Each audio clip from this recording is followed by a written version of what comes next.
Hello, I'm Phil Williams, and this is the second of my talks about the Anglo concertina, entitled Anglo Antics. And in this one I'm going to explain why I have unscrupulously modified my two instruments by changing this button. This is the first button on the outside row in the case of a CG, that would be a C sharp E flat note. And I've swapped them over. I've taken the reeds out and I've put them in the other chamber, so that I get a C sharp on the pull and the E flat on the push.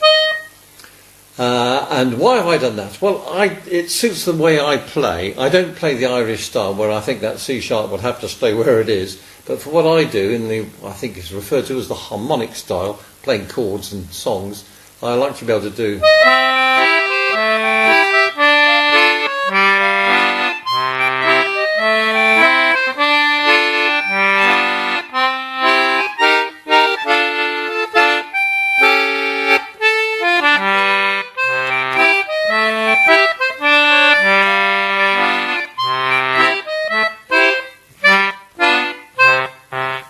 Which makes that really nice to be able to play the chord of C and play.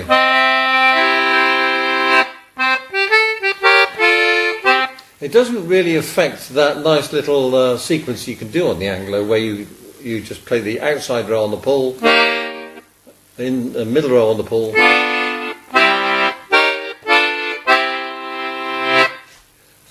because I think actually it enhances it slightly, but you can still do that little sequence whether or not you've inverted that button. Another perfectly trivial reason for doing it, or where it does help, is sometimes you end up playing, some people play the sailor's hornpipe far too fast for its own good, but in the B music you can really rattle along where it goes if you're playing in G.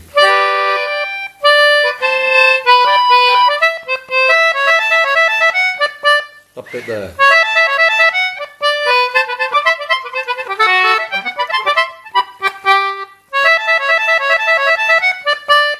Try doing that by changing the bellows direction, but not the best reason for doing that, but it does help.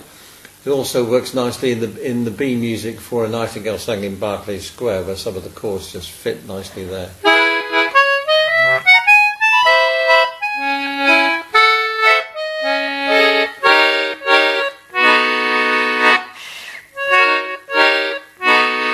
Fits well in there, so that's why I've done it, and it suits me. It won't suit everybody, but that explains why I have modified my concertina against the wishes of Mr. Wheatstone, no doubt. But anyway, just a little tip there. In the next of the talks about Anglo Antics, I'm going to be talking about the use of the drone button that you get on some of these Anglos.